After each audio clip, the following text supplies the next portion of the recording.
ये 10 दिन इतिकाफ के अल्लाह और बंदे के दरमियान एक खास रिलेशन होता है। बिस्मिल्लाहिर्रहमानिर्रहीम, अस्सलामु अलैकुम वरहमतुल्लाहि वबरकातुहू। मोहतरम सामीनो नाजरीन, इतिकाफ की हालत में मोबाइल का इस्तेमाल करना कैसा है, और अगर हम मोबाइल इस्तेमाल करते हैं तो किस हद तक इस्तेमाल कर सकते हैं कि इतिकाफ के अजर सवाब में कोई कमी वाक़या ना हो।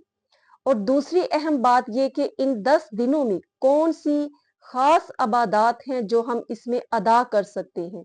इन दो चीजों पर बात करेंगे। गुजारिश है कि एंड तक बात को जरूर सुनिएगा, दूसरों तक भी सदका जारिया समझकर जरूर शेयर कीजिएगा।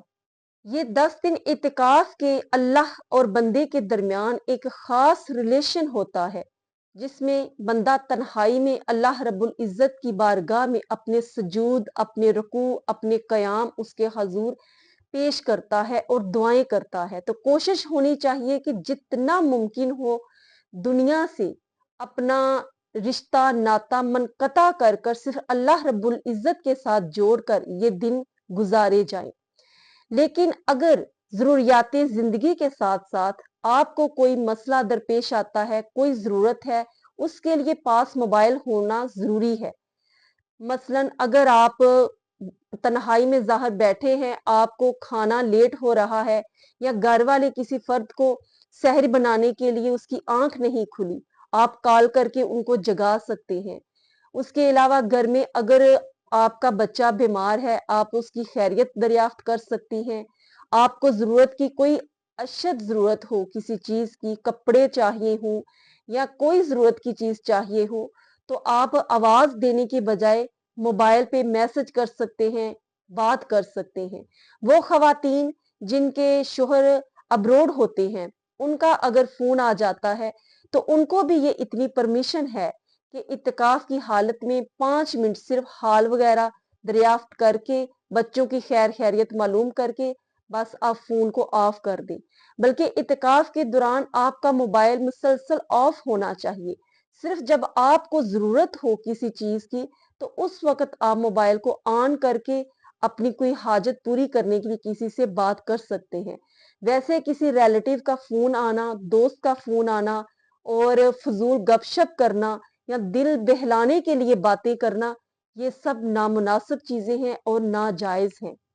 इनके करने से आपके इत्तिकाफ के अजर सवाब में कमी वाक़या होगी।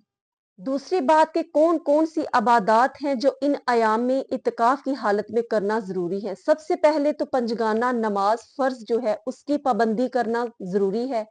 उसके बाद नमाज तरावी हर रोज पाबंदी के साथ 20 रकत वो अदा करें। तीसरे नंबर पर नमाज तस्बीह हर रोज एक मर्तबा उसको अदा करें। ज्यादातर उसके लिए नमाज जोहर से पहले अदा करें। सबसे ज्यादा अफजल वक्त उसका ये बताया गया है। उसके अलावा भी जो मकरू 3 वक्त हैं, उनके अलावा किसी भी वक्त जब आपको वक्त मिले आप इत्तिकाफ की हालत में वो अदा कर सकती हैं। चौथे नंबर पर कुरान पाक की तलावत, जो कि सबसे ज्यादा अहम चीज है, क्योंकि इसी महीने में कुरान का नुज़ूल हुआ और शब कदर को भी आपने इन्हीं रातों में तलाश करना है। तो तलावत कुरान ज्यादा से ज्यादा कीजिए, अच्छे तरीके से कीजिए, और ये कोशिश ना करें कि हम इतने कुरान पाक खत्म कर लेंगे। सिर्फ एक ही कुरान पाक आप अच्छे तरीके से ठहर ठहर कर पढ़कर उसको अदा कीजिए।